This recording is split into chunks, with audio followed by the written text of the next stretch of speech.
Bueno, buenas tardes a todos.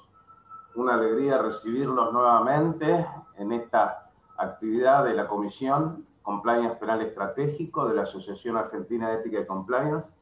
Y la verdad que es un placer enorme para nosotros recibir en la comisión a dos amigos, como son Carlos Rívolo y Tomás Thibó, dos amigos que tienen muchísima experiencia, que saben mucho, cada uno en su especialidad, y nos van a poder aportar su mirada, su visión desde el lado público y desde el lado privado, de la actividad privada. Seguramente... Exacto, Hernán, te quería complementar un poco con lo que decías.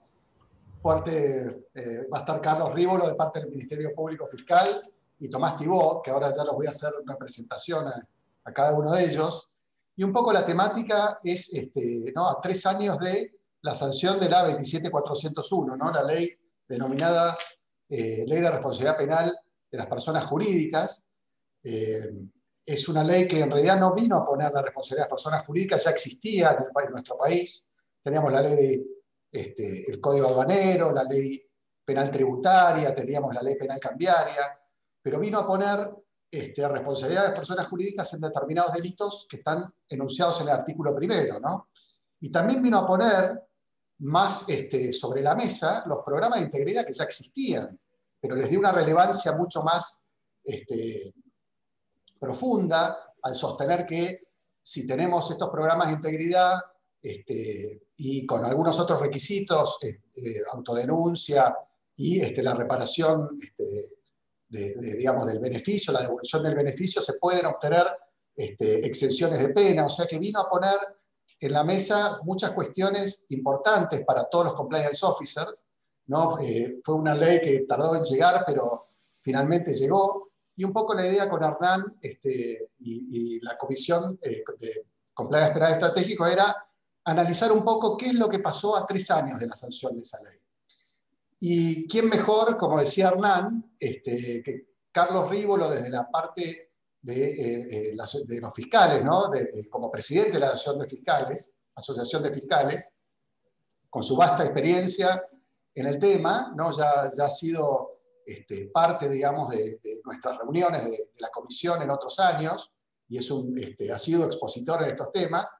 Y también, qué mejor desde la parte privada que Tomás Thibó, ¿no? Que es un consultor en estos temas, es una persona también con vasta experiencia en el tema y en empresas y en el sector privado. Así que, ya sin más preámbulo, le vamos a pasar primero la palabra a Carlos Rívolo, al doctor Rívolo.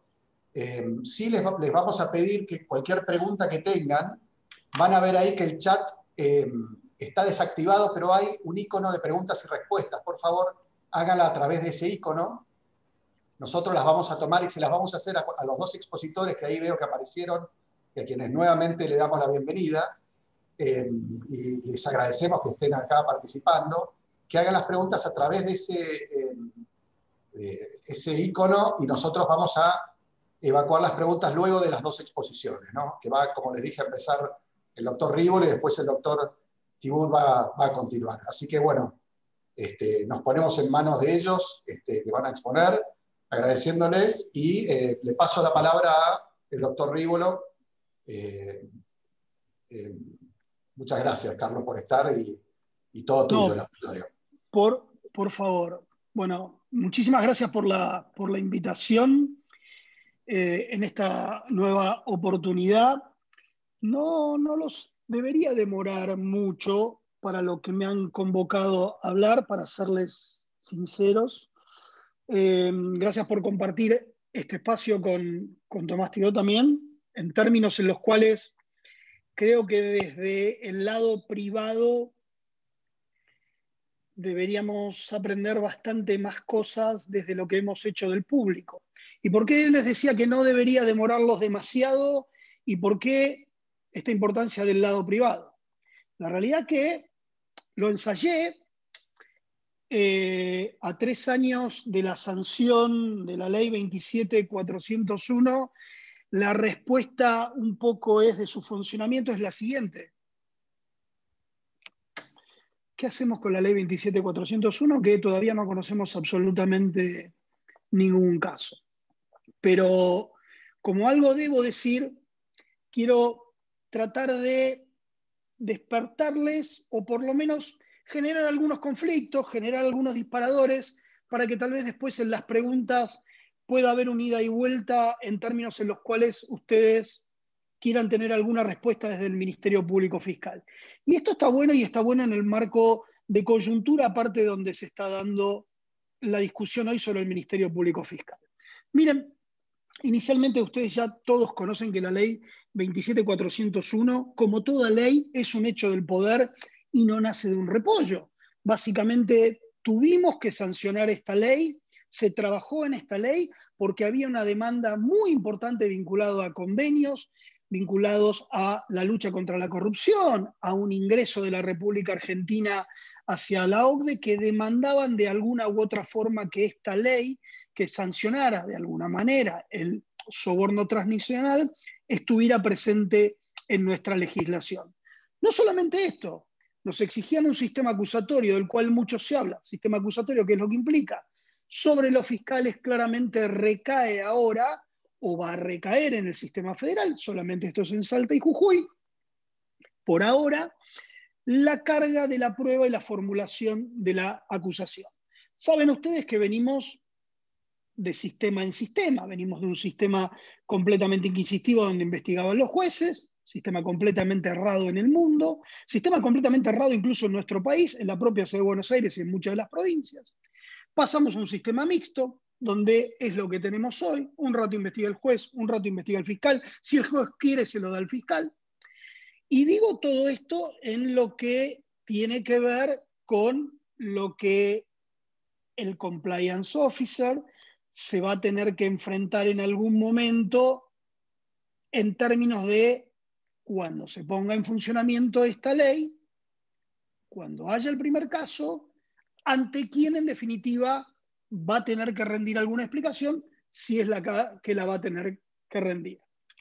Pero aparte hay una gran discusión que es la siguiente, y es hacia dónde se encamina el derecho penal de fondo, o sea, las normas del Código Penal y las leyes, y el derecho penal de forma, o sea, los códigos procesales.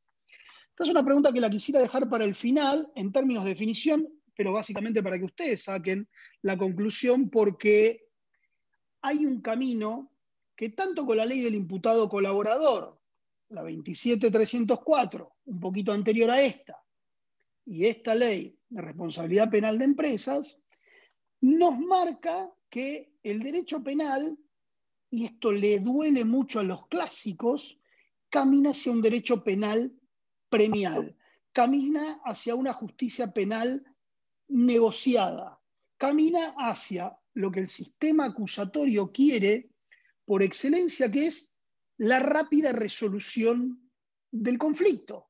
Entonces, en la medida en la cual se pueda obtener un beneficio para el Estado frente a aquella conducta delictiva y respetándose las garantías constitucionales de cómo obtengo esos datos, yo puedo hacer que tanto la persona en el imputado colaborador o la empresa, de la forma en la cual ustedes conocen, después nos podemos poner, no quiero ponerme demasiado técnico, porque la ley entiendo que la conocen, y si no, en alguna pregunta después puedo ser un poquito más específico.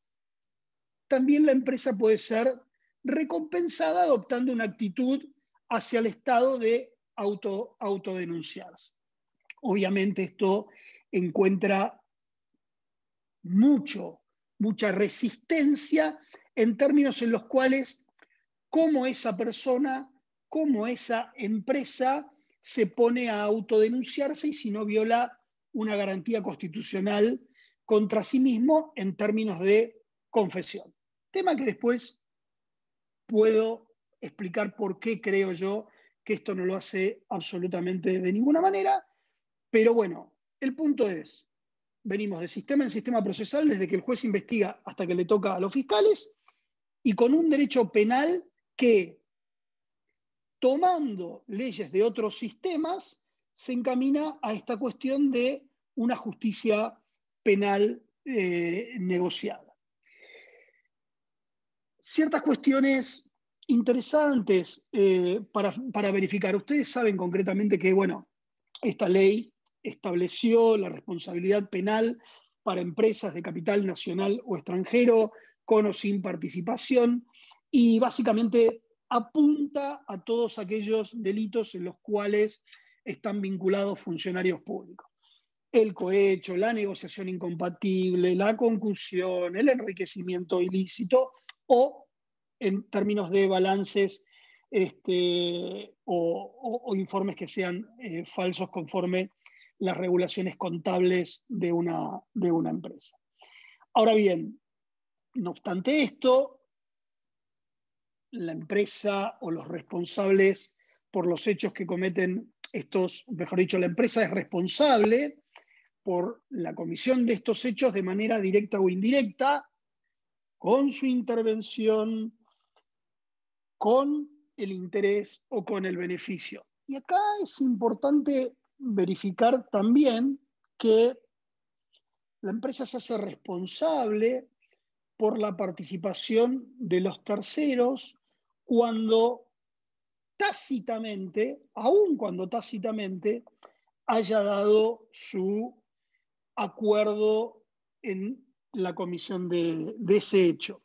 Y el punto es, creo que obviamente después me voy a extender un poquito más sobre la responsabilidad de los oficiales de cumplimiento, pero es acá el lugar y el momento en el cual se tienen que poner a pensar seriamente qué es lo que va a suceder cuando sean llamados frente a un juez y no solamente tengan que responder por aquellos empleados propios de su compañía, sino que por los terceros que están contratados y, aún no teniendo una representación fehaciente de la empresa, hayan trabajado para la misma y el acto haya sido avalado.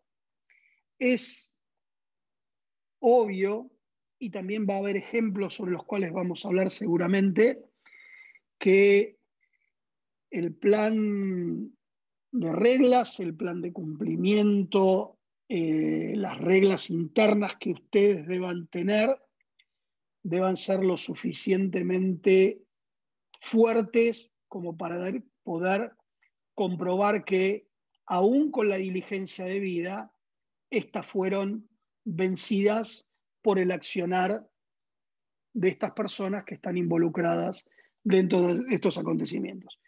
Pero déjenme ingresarle una cuestión más vinculada a la responsabilidad penal empresarial.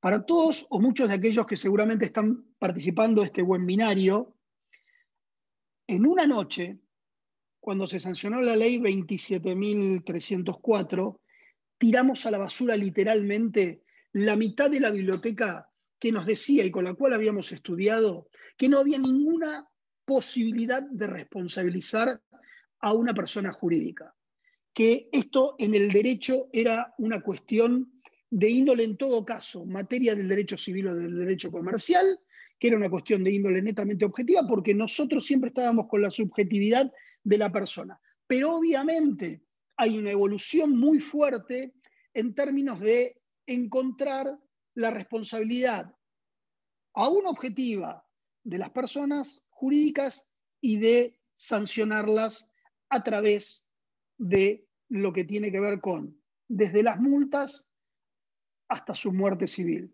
Y acá hay algo no definido. Y a 3 años, por eso mi gesto inicial fue, no tenemos absolutamente mucha respuesta vinculada con esto, es cómo va a actuar la Procuración General en términos de la política criminal frente a las empresas. Es sabido que en el mundo ningún fiscal que llega a un acuerdo con una de las empresas, dadas las condiciones que ustedes conocen para llegar a un acuerdo, igual las refrescamos, que se denuncie por sí misma por el marco de alguna investigación interna, que el plan de integridad haya sido superado por los imputados en los hechos en cuanto a ese parámetro de normas sea realmente fuerte y no sea por la galería y haya sido vencido no obstante esto y que haya una devolución del beneficio indebido. Desde esta manera empezamos a tratar de hablar de un acuerdo y esto posibilitaría una exención de pena total, pero ¿qué va a pasar como política general? ¿Qué va a fijar la Procuración si un fiscal va a pretender concretamente hasta la muerte civil de una empresa en términos de la sanción que le vaya a querer aplicar? Es bien sabido que la ley dice, si la empresa fue creada para un hecho ilícito, concreto, supongamos que la empresa es un paraguas de narcotráfico, de terrorismo, es claramente que la empresa va a ser borrada de la faz de la tierra. Pero ¿qué va a pasar en otras condiciones en la cual esto no suceda, sea un hecho de defraudación al Estado, un hecho extremadamente importante? ¿A qué se va a atender con las empresas? ¿Cuál va a ser la política criminal con esto? Sobre esto básicamente no hay absolutamente por ahora ninguna respuesta. Y esto es un punto que debe al menos preocupar y al menos poner en agilidad a quien asuma el cargo de procurador, porque algo va a tener que decir con esto. Una segunda cuestión en lo que vengo hablando desde la Procuración está relacionado con el acuerdo de colaboración en términos de si hay algo que nos falta a los fiscales y que seguramente muchos de ustedes tienen, es, y ahora estoy hablando de lo que implica en algún momento negociar con una empresa, negociar con el representante de la empresa, que por detrás de él tiene que señalar a una persona humana responsable de esto, dar cuenta a los accionistas de lo que sucedió y tomar la acción de autodenunciarse.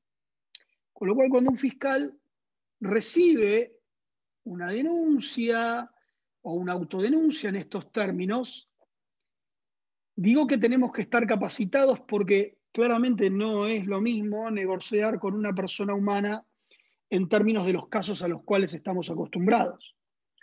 Frente a la empresa se desarrollan toda otra serie de responsabilidades aún societarias, con los cuales me parece que vamos a tener que recibir en práctica de negociación y de acuerdos una capacitación especial. Y déjenme planteárselo en estos términos. Yo me siento frente a alguno de ustedes a negociar. ¿Y con qué límite acuerdo en términos de estrategia? Apelo a esta teoría conocida por todos ustedes de Harvard de win-win, o apelo concretamente a, yo lo pongo en dos términos cuando hablo con los fiscales. Vamos a hacer una teoría típica del ajedrez, nos vamos a poner como juego de mesa occidental por excelencia a ir por todo y hasta que no matemos al rey, o pongamos en situación realmente de tablas, pero básicamente el sentido es matar al rey. ¿Vamos a negociar con esa filosofía del acuerdo o lo vamos a negociar con una filosofía oriental en términos del juego por excelencia que es el Go, donde ustedes saben que el mismo tablero, piedras blancas, piedras negras, para obtener una ganancia, mis piedras invaden el campo del contrario, pero dejo que algunas piedras sobrevivan? Yo creería que este último es el camino. Y entonces lo que quiero señalar es, hace falta, porque no ha habido ningún caso todavía, y creo que la preparación debe venir desde antes, una cuestión vinculada con qué es lo que vamos a hacer concretamente con estos casos que se nos presenten sin tener una capacitación adecuada a los fiscales en el sentido de la negociación. Hay un punto más que quisiera tocar antes de dejarlo Carlos, Una Sí. preguntita, ¿me dejarías vinculado con esto que estabas señalando recién? Sí. Es cierto que hasta ahora no hay ningún caso en nuestros tribunales, pero ciertamente la ley ya está sancionada, como decía, hacía referencia a Vicente, y ya hace 3 años. Quiere decir que hay un hecho concreto hoy de corrupción que involucra a una empresa y van a tener que intervenir los fiscales. La pregunta es, ¿cómo hace un fiscal para hoy día analizar o medir la consistencia de un programa de integridad de la empresa? ¿Cómo puede darse cuenta? ¿Qué preguntas tendría que hacer el fiscal, vos, en tu caso, para saber si estás ante un programa adecuado o si es un programa solamente para salir del paso, para sacarse una foto y nada más? En tanto, no han recibido capacitación en esos términos, digo, los fiscales, o la han recibido para saber qué preguntas hacer o dónde mirar dentro de la empresa para saber si tiene esa empresa verdaderamente un compromiso con la integridad y no pudo evitar el hecho delictivo que lo tiene bajo investigación. Ok, dos cosas vinculadas, varias cosas vinculadas con esto. Cuando nos especializamos, o por lo menos tomamos cursos en términos de investigaciones complejas, siempre partimos de varias posibilidades de ser inductivos o de ser deductivos en el marco de cómo encarar una investigación. Segundo, frente a un hecho complejo, ¿qué es lo que yo creo que hay que adoptar y lo que yo he adoptado? Y ahora te voy a dar un ejemplo sin la existencia de esta ley, pero creo que por lo menos fue lo que concretamente se aplicó. Yo creo que un fiscal frente a un hecho lo que tiene que entender en términos de empresa es, primero, el hecho inmediato de cómo se cometió ese delito y cuáles son los acontecimientos, mediatos que hacen y que dan la posibilidad de que ese hecho claramente se cometa. Así fue como encaramos demasiadas investigaciones en el marco de la Fiscalía. Entonces, el punto es conocer concretamente qué es lo que me estás autodenunciando, cómo es tu modalidad, cómo es que vos trabajás, cómo después de esto y después de la sanción de esta ley, que tiene una contradicción esta ley en términos del acuerdo, porque cuando vos venís al acuerdo yo tengo que verificar que tengas un plan que fue vencido, o que tiene circunstancias vencibles. Pero entre las condiciones también te puedo poner, cuando hacemos el acuerdo, que mejores tu plan existente o que hagas uno. Con lo cual es que la ley te da alguna oportunidad de que te puedas autodenunciar si no tenés un plan. Es una cosa que quedó media extraña. Ahora te quiero dar los ejemplos. Y voy a ser extremadamente concreto con un caso ya casi terminado que es muy viejo. Es el caso de IBM DGI. Cuando empezamos a investigar las contrataciones vinculadas con IBM DGI, lo que nosotros descubrimos es que había un manual interno de reglas de la propia compañía. Uno de los puntos más importantes que este manual tenía concretamente eran las formas de contratación con los estados. ¿Qué era lo que no podía hacer IBM? Tener una ganancia mayor al 10% en contratos que celebrara en el extranjero, porque de esa manera tenía que reportar al headquarter en los Estados Unidos para que diera una autorización específica y solamente se le permitía elevar un porcentaje porque si no se consideraba que había hechos de corrupción. Claramente la ganancia de la contratación era cercana al 21%.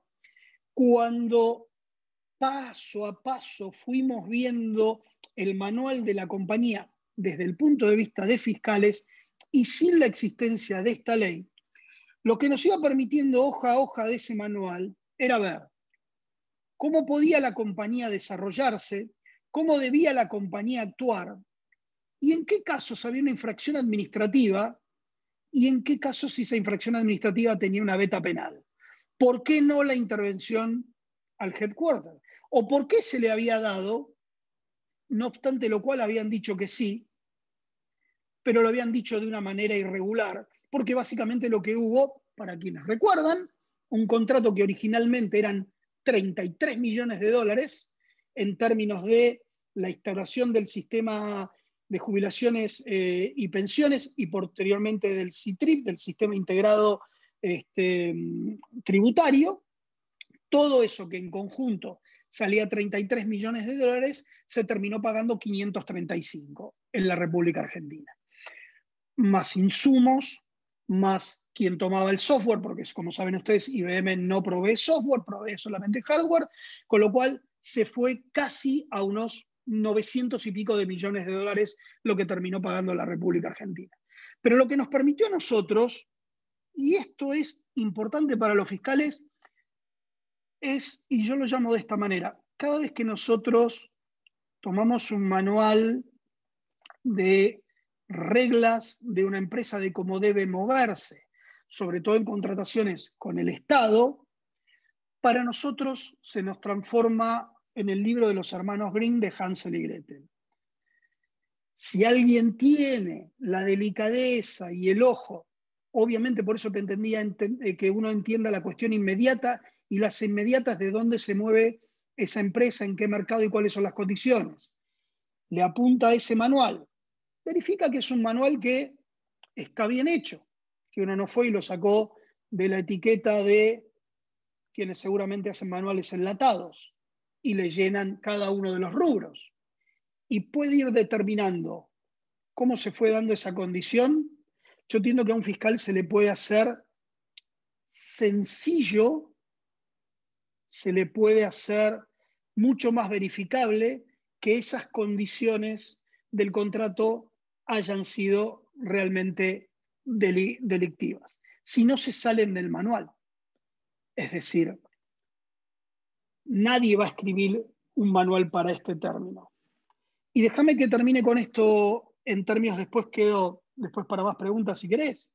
Y la responsabilidad del compliance officer, a ver, va a tener que ver concretamente es qué fue lo que realizó como actividad para que respecto de cada uno de los contratos, cómo hizo para que sus dependientes cumplieran el plan de la empresa y no se alejaran del mismo, en términos en los cuales seguramente frente a cada paso que tienen que dar, o reuniones que van a mantener, o entrevistas que van a tener, u obviamente las condiciones más importantes vinculadas a las reglas del contrato, no se mueva del manual. Si básicamente va a ser la vista hacia otro lado en beneficio de la política comercial, seguramente tenga algún inconveniente. No digo que la actividad del compliance officer vaya a ser sencilla desde ningún punto de vista, porque siempre me queda duda de cómo va a manejar la ecuación. Quiero ganar, soy una empresa comercial, y me retiene por el otro lado mi compliance officer de que hasta acá no puedo. Pero por el otro lado tengo la competencia, que la competencia tal vez no hace exactamente lo mismo. Y lo último es, bueno, obviamente si este oficial de cumplimiento integra deliberadamente la maniobra. Me parece que de ahí se deriva una responsabilidad. Podríamos detenernos en el mayor cuidado, y esta es una ley muy exigente en este sentido, cuando se habla de los terceros, que actúan en beneficio o interés de la persona jurídica, que carecen de atribuciones para actuar por ella, pero la empresa lo ratifica aún tácitamente. ¿Qué creo acá, Hernán, concretamente? La actuación del compliance officer es ya a esta altura no solo tener un ojo sobre sus dependientes, sino también básicamente sobre los terceros que contratan con ella. Todo esto en el marco de la competencia que se debe dar en términos comerciales. Te dejo para más adelante seguramente lo que sea la decisión de encarar una autodenuncia que me parece que tiene unos componentes que aún todavía no se visualizan y que son bastante interesantes. Y si querés le cedo la palabra a Tomás. Muchas gracias, Carlos. Carlos, Muchísimas gracias. Después tenemos algunas preguntitas más para hacer. Bueno, buenas tardes a todos. Gracias a todos quienes están conectados y han guardado, reservado un tiempo, un poco de su tiempo para escucharnos a nosotros. Muchísimas gracias, Hernán y Vicente, por la invitación y un enorme placer poder conversar con el doctor Rivolo en esta charla. Cuando me llamó Hernán para hablar sobre esto, ¿no? que me dijo cuál fue su impacto en el ámbito de las empresas, ¿no? refiriéndonos a esta ley y en su desenvolvimiento interno. Puse un poco la misma cara que puso Carlos, ¿no? En ese momento, ¿qué impacto generó? Y bueno, tuvimos cierta charla con Hernán, donde yo le comenté cuál era un poco mi posición respecto a esto. Y la verdad que la primera respuesta que me surgió decir fue, y yo no veo que hayan habido cambios, digamos, a grandes rasgos y con lo que un compliance officer estaba haciendo, ¿no?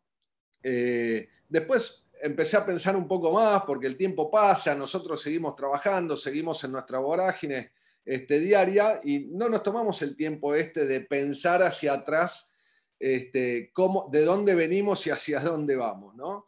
Entonces, la primera conclusión que yo saco es que realmente no veo un gran cambio en nuestra manera de hacer las cosas para aquellas empresas o compliance officer que estábamos trabajando en compañías que ya venían aplicando, no voy a decir esta ley, pero muy similar, porque las normas internacionales eran muy similares. De hecho, me acuerdo en la mesa de trabajo de la discusión de esta ley, con la Oficina Anticorrupción, con los distintos individuos que participaron en la redacción, cómo desde las empresas nosotros dábamos nuestra opinión respecto a cómo deberían ser los programas de compliance, cómo debía ser la ley.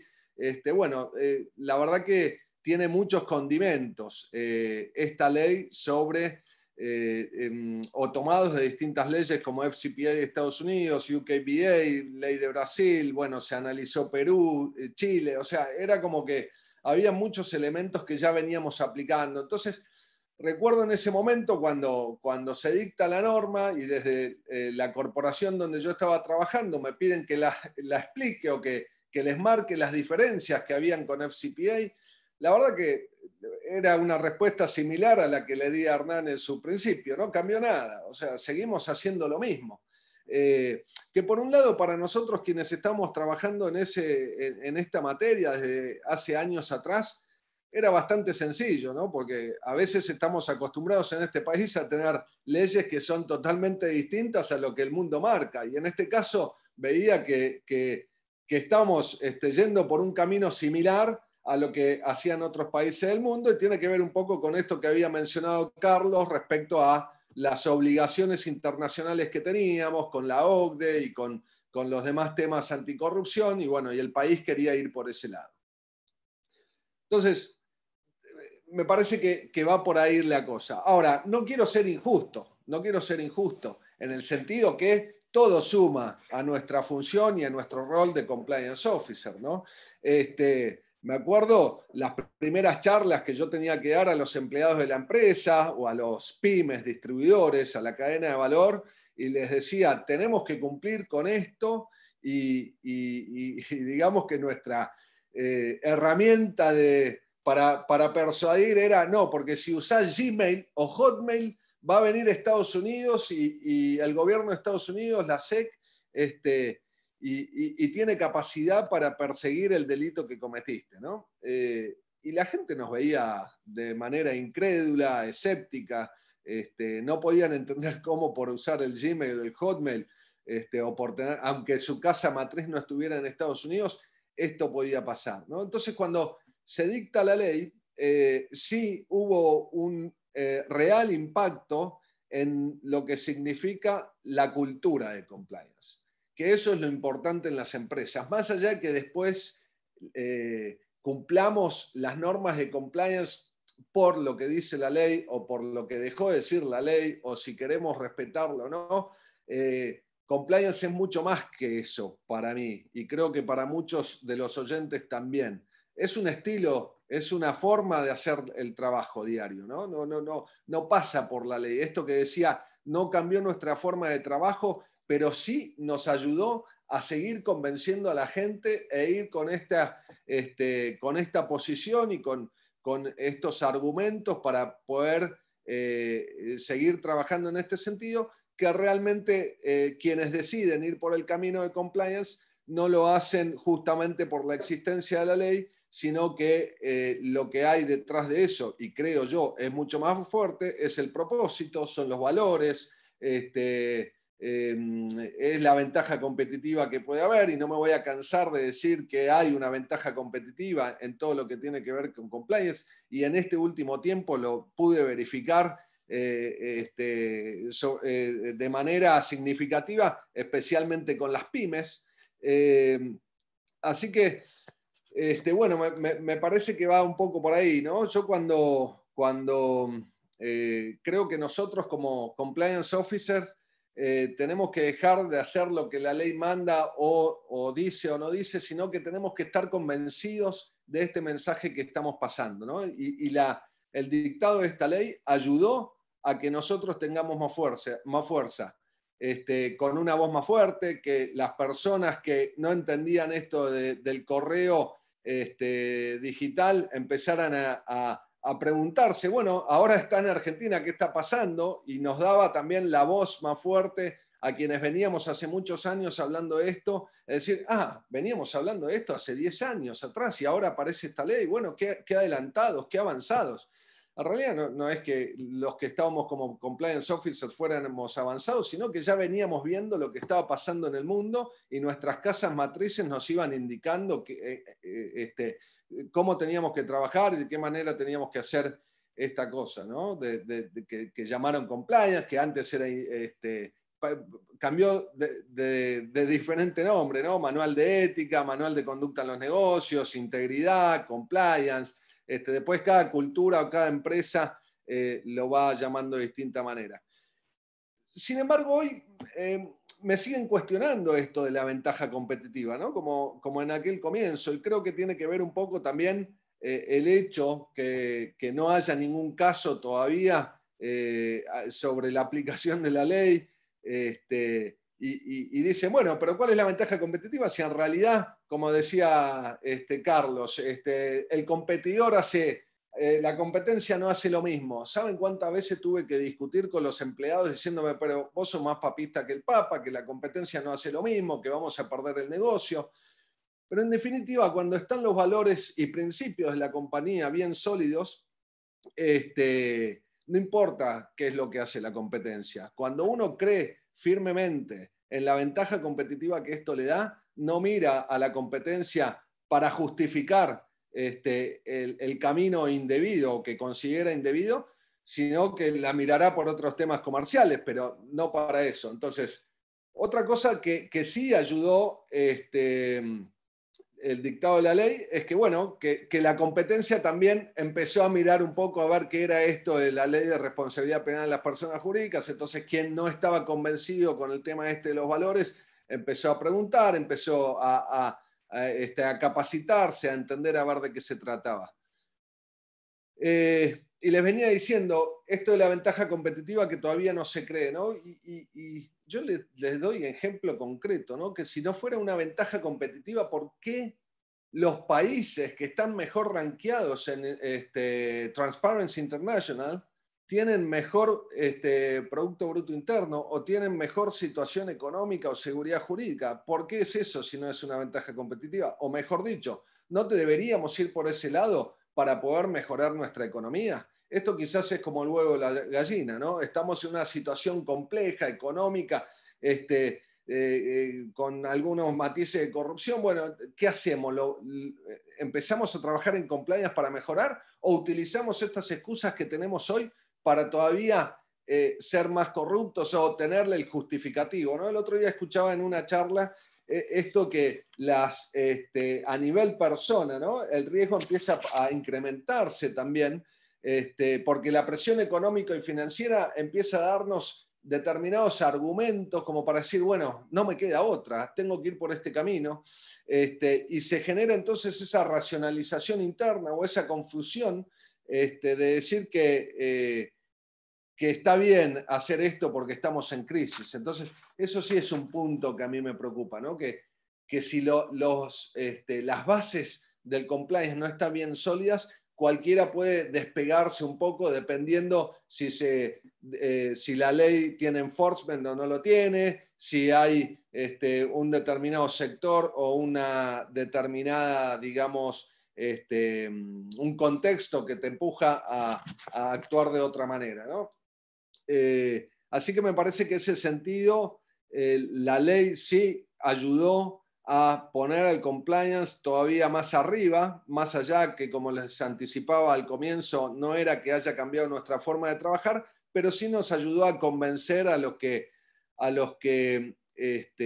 todavía no estaban convencidos. Y sigue habiendo gente que no está convencida. O sea, yo no digo que hoy estamos en el mejor de los mundos, muy lejos estamos de eso, pero sí creo que que quienes ya venían trabajando en eso hoy no han cambiado demasiado por el dictado de la ley, ¿no? Yo creo que la ley esta es más probable que la lea o le preocupe a aquellas personas que saben que están haciendo las cosas mal, para ver cuáles son las consecuencias que va a tener. Pero las personas o las empresas que están haciendo las cosas bien simplemente analizan su programa de cumplimiento con el que marca la ley, y muy probablemente quienes vienen trabajando hace tiempo, ese programa de cumplimiento que hoy tienen sea superior al que la ley manda. Me acuerdo que en esa mesa de trabajo una de las principales discusiones que se tenían era cómo hacer para hacer un programa de cumplimiento que sea robusto, pero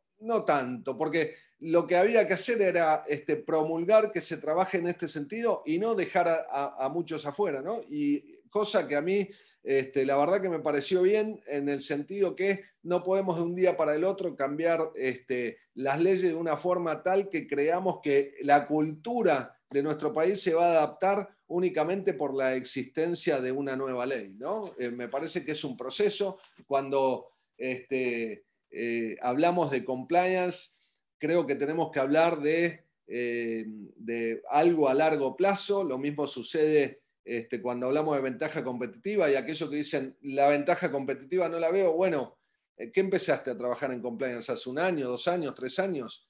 Para que vos tengas una ventaja competitiva tiene que pasar un tiempo. Así como las empresas tienen su marca que le dan valor de imagen positiva, o las personas tenemos nuestra marca personal que nos da también ese valor, esa imagen que nos permite lograr distintas cosas.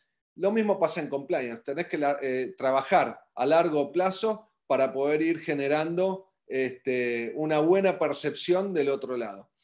Otra de las cosas que ayudaron a que crezca el tema de compliance fueron las acciones colectivas, ¿no? Esa de que se junten las empresas en un sector, que antes era hasta por tema de defensa de la competencia, medio extraño que se juntaran para establecer determinados lineamientos, pero bueno, aparecieron las acciones colectivas para poder, con un intermediario, una persona o una institución ajena y objetiva, decir, ¿saben qué? Compitamos en precio, tengamos competencia leal, pero respetemos en la manera de hacer los negocios de forma transparente. Porque si no, sí sucedía esto que mencionaba Carlos respecto a que la competencia no hace lo mismo. Entonces, que empiecen a existir esos acuerdos de transparencia facilitó a que las distintas empresas empiecen a cumplir y a respetarse, por lo menos en ese sentido, y eso también hace una competencia leal.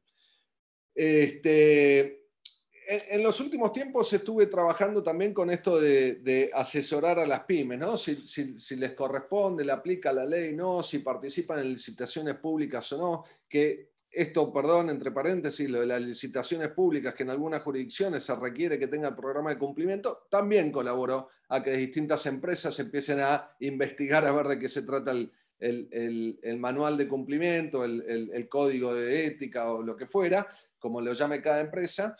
Y bueno, es cierto también que hasta que no lo incorporen, no lo internalicen, es una cáscara de nuez, ¿no? Pero como les decía, asesorando a distintas empresas, pymes en ese sentido, pude verificar que en realidad, desmitificar algunas cosas, ¿no? Esto que al comienzo de la carrera como compliance officer venían las pymes y me decían, bueno, vos porque estás en una compañía internacional, una corporación, tenés espalda financiera, tenés espalda política, podés manejar los temas. Y esto ha apuntado también Hernán a uno de los puntos que se menciona en el título, ¿no? Cómo cambió a modo de gobierno la ley. Y la verdad que terminé de comprobar y hablando y viendo cuál era la reacción de las pymes y de los negocios que iban generando que esa ventaja competitiva existe también con las pymes. No importa si es para cumplir la ley o no es para cumplir la ley. Esto hay que verlo como una modalidad de trabajo, como les venía diciendo. Entonces, algunos puntos que surgen en el trabajo con las pymes es la voluntad del líder, ¿no? El dueño de la empresa, una pequeña empresa. ¿Qué facilidad? O sea, cuando me dicen en la corporación es mucho más fácil, yo digo, es mucho más fácil en la pyme. Tenés llegada directa al dueño. O sea, el dueño puede ser ese líder que marca el camino y que trabaja codo a codo con el resto del equipo para llegar a la cota. Bueno, ¿por qué no puede ser utilizar esa cercanía para lo que hablamos de tone at the top o walk the talk, ¿no? Enseñar con el ejemplo, mostrar los valores bien desde arriba y que caigan en cascada. O sea, ahí yo voy más que las pymes tienen más facilidad que la corporación. Definir los valores. Cuando vos tenés que definir los valores en una gran corporación, bueno, puede ser que ya vengan puestos desde antaño, pero definirlos en una pyme, un emprendimiento, una startup, es simple hacerlo. O sea, tenés que sentarte y darle prioridad a eso y hacerlo y lograrlo. Y no solo escribirlos, sino vivirlos, internalizarlos. O sea, hacer que la gente los entienda. Pero bueno, si sucede en las grandes empresas que el tone at the top no funciona cuando el líder hace las cosas de manera indebida, todos creen que va a pasar lo mismo, y lo mismo pasa con esta ley, no pasa nada, entonces ¿para qué voy a cumplir la ley? Bueno, en la pyme es mucho más fácil cumplir eso, ¿no? Incluir compliance como estrategia de negocio, es mucho más fácil hacerlo en las pymes, es mucho más fácil hacerlo en las pymes. Pagos indebidos. ¿Por qué vas a hacer un pago indebido? Si no necesitas que haya una ley para decirte que está mal hacer un pago indebido. ¿Qué va a cambiar la ley respecto a eso? Vos ya sabés que está mal, sabés que está mal matar. ¿Por qué vas a hacer un pago indebido para ganar un negocio? Eso también es fácil hacerlo en la pyme. Y más cuando el líder se entera de todo lo que sucede.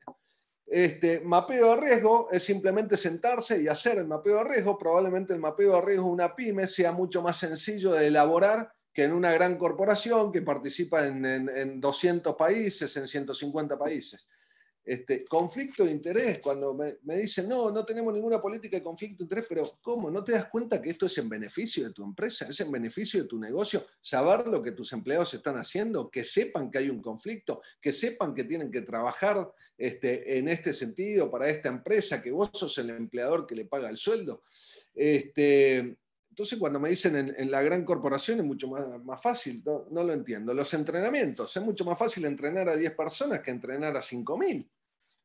También creo que hay un punto ahí. Entonces, y conocer a la cadena de favor, a la cadena de valor. Generalmente los dueños de las pymes la conocen mucho mejor que el presidente de una corporación que no tiene tiempo de salir a la calle, ¿no? Entonces, yo para redondear y por un tema de tiempo, quería hacerle este recuento y sintetizando, si bien no vi grandes cambios en la manera de hacer los negocios o en la manera de trabajar de los compliance officers, sí vi que la ley ayudó a darnos más fuerza, a darnos una voz que nos escuchen, a tener por lo menos eso bajo el brazo para decir tenemos que ir por este camino, tenemos que insistir, ayudó a que las pymes empiecen a interiorizarse, ayudó a que entiendan las pymes cuando viene la corporación a pedirles que firmen la declaración jurada, que firmen, que completen el conflicto de interés o que se lo llama para alguna investigación interna por un tema de alguna denuncia anónima.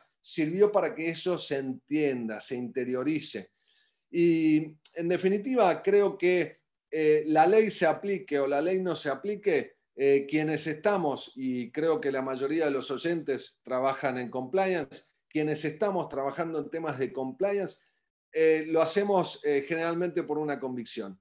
Y esa convicción no va a cambiar si existe una ley o no existe, o si esa ley tiene enforcement o no lo tiene. Así que bueno, un poco ese resumen que quería transmitir. Gracias. Bueno, muchísimas gracias, Tomás, por tu charla súper interesante, pero quisiera conocer tu opinión sobre el futuro, un poquito el futuro sobre esta ley. Recién comentabas, bueno, yo no creo tanto que la existencia de la ley nos vaya a convertir a todos en buenas personas, me refiero a las empresas, aquellos que lo hacen por convicción, pero de todos modos ayudó para tener más visibilidad del tema. Pero de ahora en más, ya que la tenemos, sí. A mí me gustaría saber cuál es tu visión en perspectiva de futuro, ¿no? Y esto también teniendo en consideración el hecho de que a lo mejor la justicia mucho no acompaña, la justicia con su sanción, ¿no? Mucho no acompaña. Mirá, Hernán, yo no puedo saber lo que va a pasar a futuro. Lo que sí puedo decirte es que ese futuro que estimo yo que va a pasar, que es cada vez más cumplimiento digamos, de estándares éticos y de compliance, no solo va a suceder, sino que ya está sucediendo, más allá de la ley. Está sucediendo a nivel global. Cuando nosotros empezamos a hablar de esto hace 15 años atrás, las preguntas como esta de qué va a pasar eran mucho más, digamos, incrédulas en el sentido de decir, pero ¿de qué estás hablando? Parecía que estábamos hablando sobre un viaje a la luna. ¿De qué trabajás? ¿Qué es lo que estás haciendo? No entendían. Cuando le explicabas de qué trabajábamos, nos decían, pero en serio, o sea, dale, todas las corporaciones cometen fraude, o sea, nunca un soborno, o sea, no entendían. Entonces, yo creo que el avance, o sea, estamos viviendo una situación de avance y todavía más va a seguir avanzando, pero va a seguir avanzando porque estamos viendo también con esto de la pandemia cómo están cambiando las empresas y los roles de las empresas, ¿no? Se están transformando todas y la transformación viene hace tiempo, quizás en Argentina la vemos un poco más de atrás, como de costumbre, pero yo creo que el cambio ya empezó, compliance vino para quedarse y va a seguir, pero no solamente compliance, esto se relaciona también a distintos valores y propósitos que hay en el ser humano, que tienen que ver con la conservación, la naturaleza, con todo lo que está pasando a nivel mundial y que la pandemia lo mostró.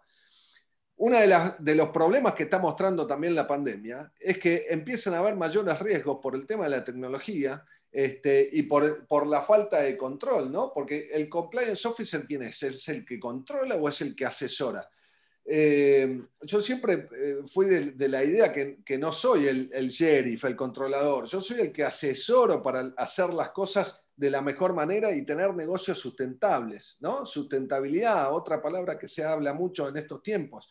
Y esto está todo alineado, no es solamente por la ley en Argentina, es el mundo los que nos va a llevar a cumplir con esto. Son las corporaciones las que también están manejando esto, son las corporaciones las que están cambiando el tema de los gases invernaderos, o sea, son ellas las que están tratando de mostrar que hay un propósito, porque las empresas empiezan a humanizarse, ¿no? Entonces, ahí cuando la empresa empieza a humanizarse, también empieza esto de no me quiero meter en temas legales, pero la responsabilidad de la persona jurídica. Bueno, el mundo está cada vez más cerca en hablar de humanización de las empresas, ¿no? Y las personas.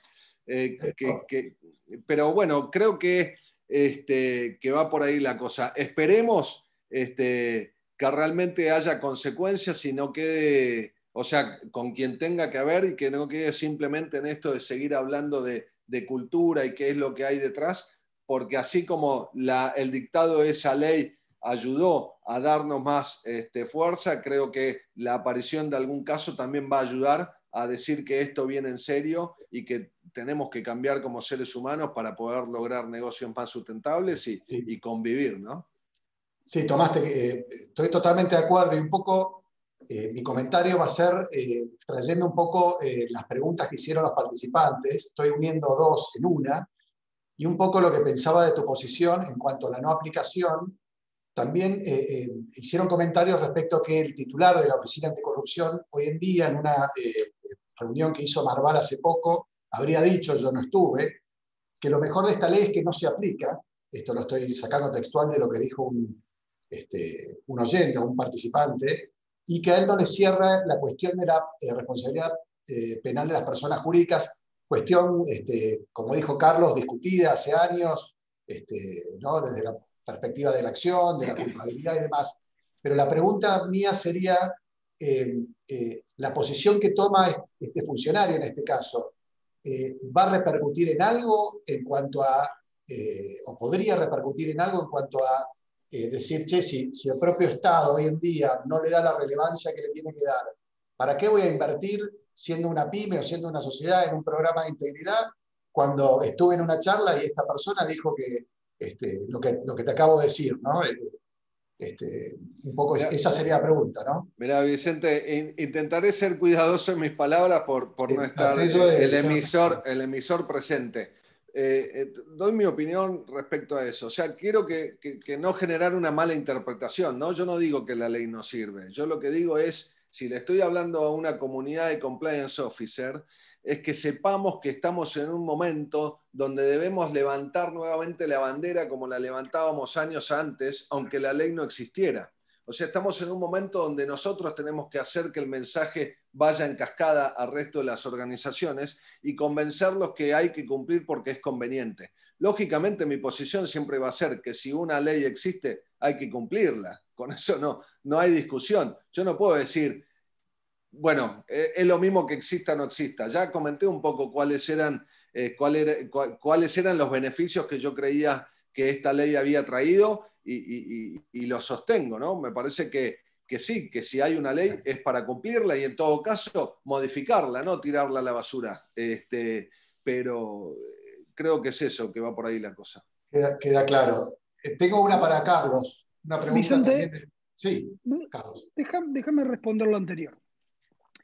Me parece que cuando vos tomás el comando de la Oficina Anticorrupción, lo primero que se te tiene que reclamar es alguna experiencia vinculada con temas de corrupción.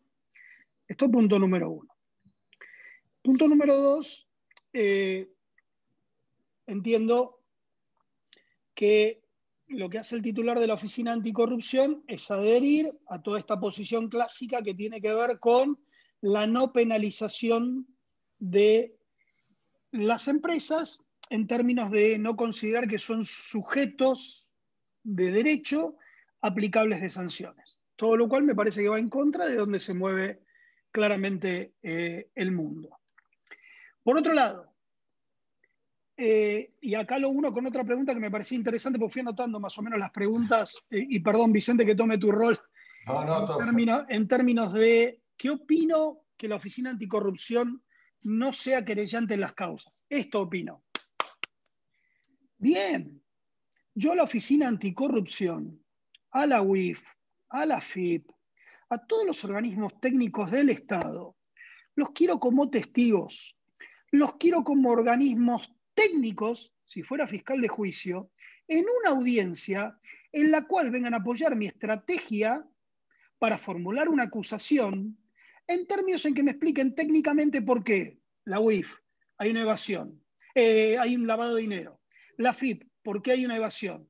La Oficina Anticorrupción, ¿por qué ve que hay ciertas y determinadas condiciones de este contrato que se evadieron, con lo cual me ayuda a una administración fraudulenta? No los quiero sentados al lado mío, acompañándome durante todo el proceso, con capacidades distintas a la que tiene un fiscal, que me ralenticen la causa por apelaciones que en muchos casos no tienen absolutamente ningún tipo de sentido, y en otro caso, en términos en los cuales, y ustedes lo ven, no existen los querellantes en Estados Unidos. Argentina tiene una gran particularidad que es, y dividamos las cuestiones. Nosotros tenemos una ley de víctima que en hechos comunes, robos, homicidios, etcétera, etcétera, ha demandado ser querellante en las causas. Esto es harina de otro costal. En términos políticos judiciales y en términos jurídicos, la presencia de todos estos organismos técnicos a un fiscal, la realidad lo ayudan técnicamente en la sustancia que manejan, no en otra cosa. No necesito que alguien me venga a decir cómo es el tipo penal de el incumplimiento de los deberes de funcionario público, de administración fraudulenta, de lavado de dinero, cuando esa es mi función, mi trabajo y es lo que tengo que hacer. Porque además, cuando ustedes ven en un juicio oral, hoy alega la Oficina Anticorrupción, mañana alega la AFIP, pasado alega el fiscal, que dicen lo mismo. No tiene ningún tipo de sentido. ¿Qué es lo que está diciendo? Uno pide un mes más, otro pide un año más, uno pide un año menos. La realidad no tiene ningún sentido. Y además esta cuestión, y que la digo abiertamente, los gobiernos no paran de pagar costos por la intervención de estas unidades. Si una oficina anticorrupción es más dinámica durante un gobierno, qué bien. Ahora ocupa el lugar del fiscal. Si es menos dinámica, qué mal, porque se retira. Cuando se retira de una querella, como ha sucedido durante el gobierno anterior, se la critica por una parte, por otra parte no se la critica. La realidad es que esa función nos corresponde constitucionalmente y la tenemos que asumir definitivamente, y mucho más con este sistema acusatorio, a los fiscales. Con lo cual, mi opinión es que ningún organismo, porque además, si me pongo, a ver, para desmitificar una cuestión, porque Hernán también lo es, Vicente seguramente, Vicente no sé, creo que es abogado también, perdón, sí, claro. Sí. Perdón. El abogado que no es garantista nunca pasó por la facultad de Derecho. Garantías es lo primero que nos enseñan. Ahora, el punto es, en la paridad de armas con la otra parte, somos 4 que acusamos contra uno que se defiende. La realidad es que ese trabajo es nuestro. Entonces, interpretadas correctamente las garantías constitucionales, el trabajo le toca al fiscal. Yo opino que estos organismos, entonces, a esta pregunta puntual, no deben querellar. Y relacionado con lo primero, vuelvo a ratificar lo inicial. Yo estudiaría un poquito más la cuestión para decir que la 27401 no me cierra, porque me parece que hay un cambio concreto en el mundo vinculado a decir, tenemos algunas empresas que son un poquito corruptas, tenemos algunas empresas que son main sponsor de organismos de transparencia internacional monumental que han sido condenadas en el mundo, no obstante lo cual hoy son el sponsor principal de algunos organismos porque es parte de lo que pagan, o mal no le ha hecho al mundo que algunas empresas se han autoconfesado corruptas y hayan devuelto parte de lo indebido. Me parece que es una herramienta más. El punto es que hay que ponerse en funcionamiento, el punto es que hay que animarse, y tengo alguna otra cosa, pero seguramente encaja en alguna otra pregunta. Perdón, Vicente. No, gracias, Carlos, por intervenir y aclararnos esto que es importante. Y claro, no me di cuenta que ustedes también las pueden ver ahí, las estuvieron viendo las preguntas. Carlos, para vos también. Acá también estoy mezclando 2 preguntas para ir resumiendo, porque hay bastantes preguntas. Preguntaron cómo se evalúa como razonable o adecuado un programa de integridad. Ya algo dijiste en tu exposición respecto de eso. En Estados Unidos hay guías, entonces preguntan si sería útil para los fiscales, me imagino, tener estas guías o que existan, más allá que ya se han dado en algunos organismos argentinos, las están poniendo en la mesa. Y otra parte de la pregunta es si considerás propicio que existan peritos en compliance. Yo le he escuchado esto a Hernán hace un tiempo hablando de la posibilidad de que exista alguien, un experto en compliance, que sea como un auxiliar, digamos, de la justicia, como lo hay, no sé, contadores, peritos calígrafos, etc. Un poco estas 2 cuestiones. Hay unas guías, obviamente que todos ustedes las conocen también, escritas por la Oficina Anticorrupción durante la época anterior, en términos de interpretación de lo que es un correcto plan de integridad, un manual de compliance. Sí, claramente me parece que guías tiene que haber interpretativas de esto. De lo segundo, obviamente, jamás voy a colocarme contra las fuentes de trabajo, con lo cual si debe haber peritos en compliance, me parece que es muy interesante, sobre todo desde el punto de vista de la empresa. Acá se va a dar una tensión, y por eso yo les decía, miren, para que ustedes lo interpreten y para comentarles cómo es un acuerdo de arrepentimiento. Un acuerdo de arrepentimiento es, golpea la puerta de Hernán o Vicente, se reúnen con el fiscal y le dicen, mi cliente tiene algo para venir a decir en beneficio de la ley del imputado colaborador, etcétera, etcétera, o inicialmente estamos viendo desde la empresa generar una cuestión de autodenuncia. Obviamente, en este segundo caso sorprenden, con lo cual uno no lo está esperando, pero en el caso del imputado colaborador ya hay un hecho. A partir de ahí lo que se ve es si la sustancia, los datos que va a traer, precisos, útiles, comprobables, etcétera, etcétera, que nos puede dar, pero que no alcanzan por sí mismos, tiene que haber otra prueba, le cierran al fiscal. Pero quedémonos en la ley de responsabilidad penal empresarial. Tiene que haber una gimnasia, tiene que haber un conocimiento del fiscal extremadamente específico de la actividad. Esto no es de una resolución absolutamente inmediata como para decir que sí, para llegar al momento en el cual se va a celebrar concretamente el acto de arrepentimiento. Y a esto concretamente lo uno con esta condición de los peritos en compliance.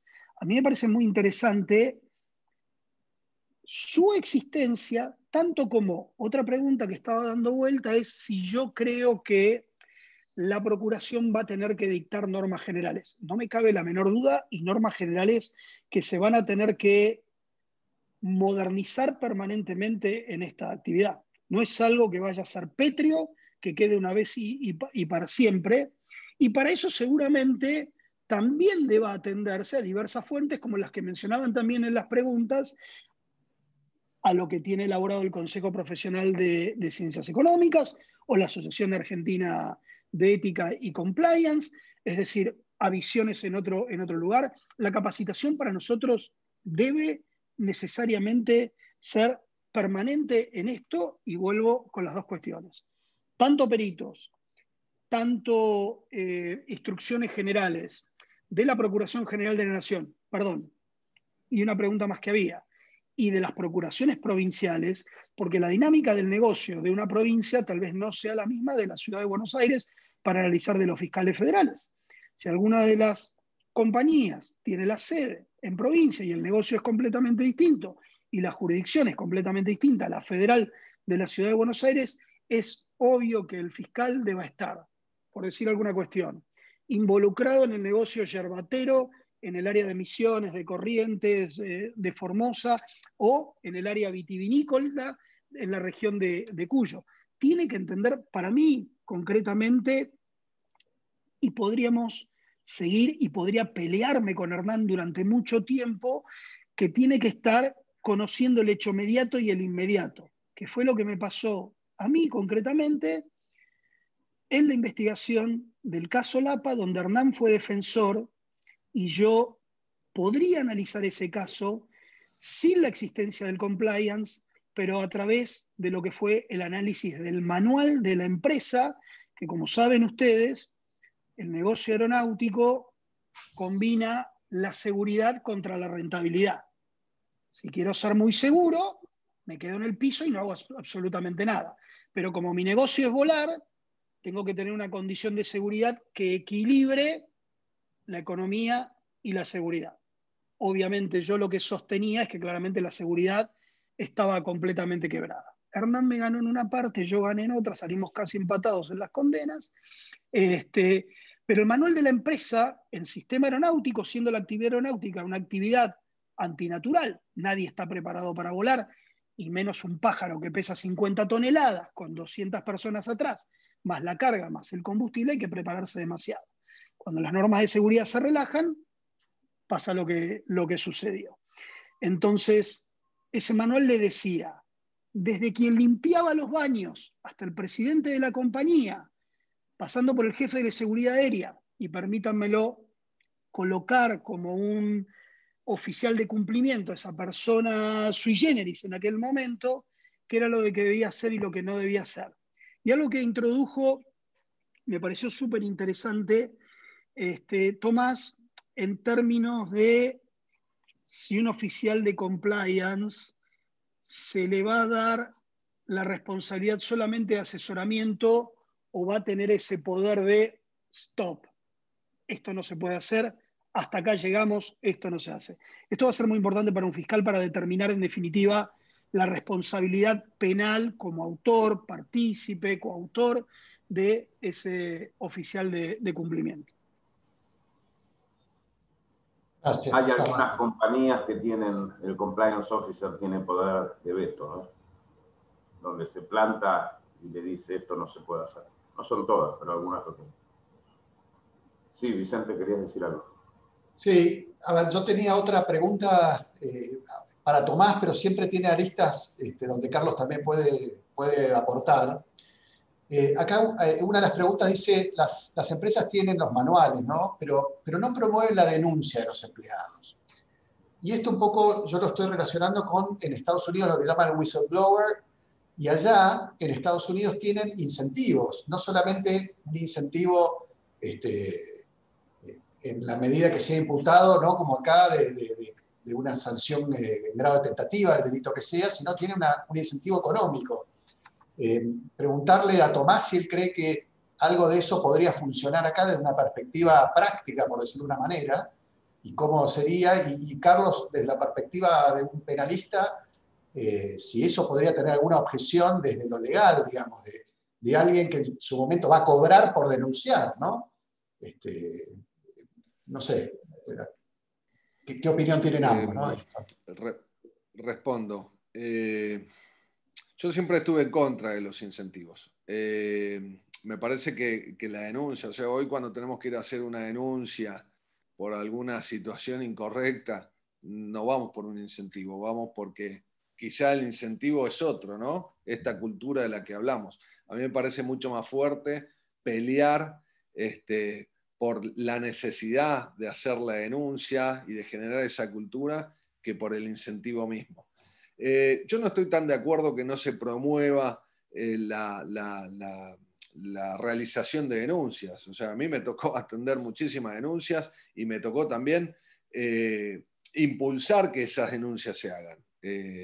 Y conozco colegas que también, o sea, me parece que de vuelta tiene que ver con la empresa y con la cultura y cuán adentro, o sea, cuán interna sea esa necesidad o esa incorporación de la cultura de compliance y que no es simplemente un manual que tenés que te diga tenés que denunciar si ocurre algo, ¿no? Hay muchísimos entrenamientos para generar esa invitación a hacer la denuncia y lo que es más importante, una vez que tenés las denuncias hechas, tenés que investigar todas. O sea, no puedes decir esta sí, esta no. Hay que investigar todas porque si no, esa también es otra de las, digamos, causas que hace caer el sistema de denuncias internas. Pero bueno, yo opinión personal, que debería extenderme demasiado, no estoy de acuerdo con que hayan incentivos, sino con trabajar mejor esa cultura y esa invitación a que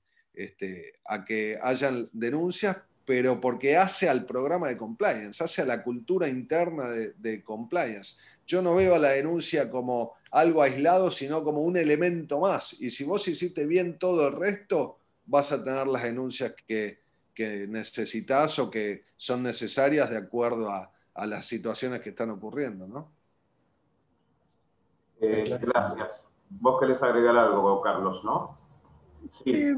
Me parece que tanto la ley del imputado colaborador como esta, no quiero decir promueve, pero por lo menos trae una garantía de incentivo en términos de cuando se autodenuncia la empresa en la segunda o cuando una persona se declara como arrepentido.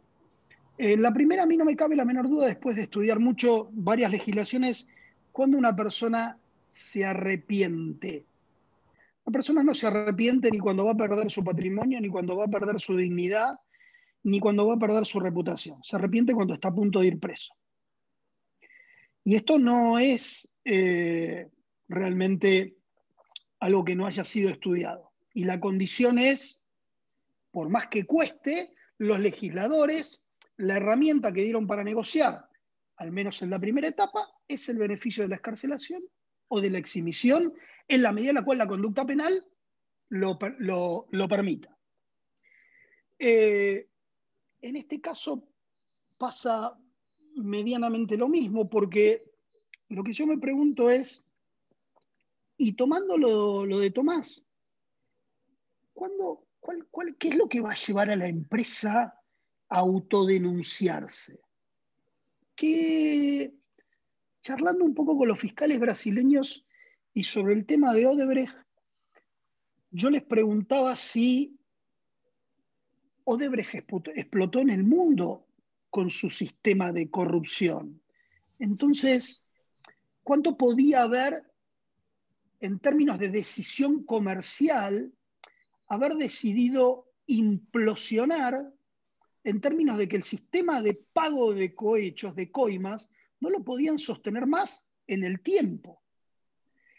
Y si ustedes se van fijando en términos estratégicos, las iniciales condenas a los directivos cada vez se van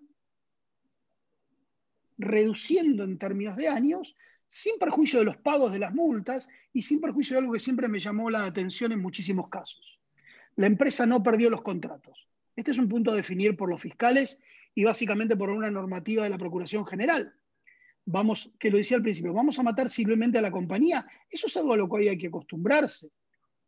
¿Vamos a ir por el todo o en el acuerdo obviamente vamos a limar a la compañía, pero le vamos a dejar que siga con la contratación adelante, aunque sea en una porción, en términos de que no pierda del todo? Porque yo imagino que para decidirse a autodenunciarse, y si esta fuera la reunión donde lo estamos haciendo, y yo soy el presidente de la compañía, y en este momento les estoy diciendo, les quiero avisar que nos vamos a autodenunciar, y hace 5 años que vengo pagando coimas, les quiero contar que en el balance, en el rubro gastos extraordinarios, todo eso fue coima. Uno de ustedes va a pedir la palabra y va a decir, yo soy el accionista. A mí no me informaron de esto, no me gusta estar en esto. ¿Dónde está el síndico para defenderme? Bueno, yo tampoco me di cuenta o me daba cuenta y lo dejaba pasar. Se van a dar, además de las responsabilidades penales, se van a dar responsabilidades societarias. La decisión de una empresa de autodenunciarse, si un fiscal quiere tener muy claro el caso, esa discusión inicial va a ser muy buena, en términos de saber, además, a quién de todos nosotros elegimos como la persona humana que se va a entregar o que vamos a señalar como responsable. Porque en el caso, las defensas van por dos lados completamente distintos. Entonces, es una decisión enorme en términos de una empresa de autodenunciarse, la persona humana, que va a tener una defensa tal vez incorporada en los sentidos o en la estrategia que vaya a la compañía, o tal vez no. Va a tener que venir muy armado el acuerdo en términos de información hacia el fiscal, como para que inicialmente, que lo que busca esta ley, lo que busca esta ley básicamente es recomponer el negocio comercial, borrar la cuestión. Por eso básicamente a lo que apunta en alguna condición es esto del recupero del beneficio indebido como parte del acuerdo inicialmente. Es una ley que está escrita desde algo que no cabe la menor duda que muchos digan que bueno que no se aplica, porque es una ley que está escrita desde el derecho penal económico. Está con una visión mucho más moderna de lo que se entiende del derecho penal clásico. Y esto es por lo menos la opinión que tengo de esta ley. Pequeña aclaración, porque estuvo bueno que hicimos una interpretación distinta de la pregunta, porque Carlos fue por la autodenuncia de la empresa y yo fui por la denuncia de los empleados, ¿no? Y por eso también ratifiqué tanto ese énfasis en no creer en los incentivos. Desde luego que comparto lo que mencionó Carlos, pero cuando hablamos de la política interna en la empresa, ya tienen la obligación los empleados y no estoy buscando tanto la autodenuncia de la persona, sino la denuncia de otros sobre que comenten un hecho, ¿no? Lógicamente siempre empujamos a que el empleado que se equivocó venga y lo diga, pero también hay un compromiso de toda la organización a hacer la denuncia, que no es contra el Estado, sino que es contra el compliance officer o anónimamente, es contra el comité de compliance, contra la empresa. Sí, quedó claro, Tomás. Muy buena la aclaración. Bueno, ya por el horario nos hemos pasado bastante y pedimos disculpas, pero siempre tan rica el intercambio de opiniones, así que nos excedimos un poco. Agradecerles a ambos, ¿no, Hernán? Vamos redondeando. Muchísimas gracias. La verdad, espectacular tenerlos. Un gran aporte, súper interesante. Nos encantaría charlar mucho más y hacerle muchas más preguntas, pero bueno, la verdad es que se nos pasa el tiempo. Con lo cual, agradecerles mucho a los dos que hayan estado y que hayan puesto su conocimiento, su tiempo para la comisión. Muchísimas gracias, además a Carlos y a Tomás, Carlos que está más lejos, que se haya unido a nosotros. No, muchas gracias, Hernán, a ustedes. Muchísimas gracias. Gracias a ambos y a todos los que están escuchando. Gracias por haber participado.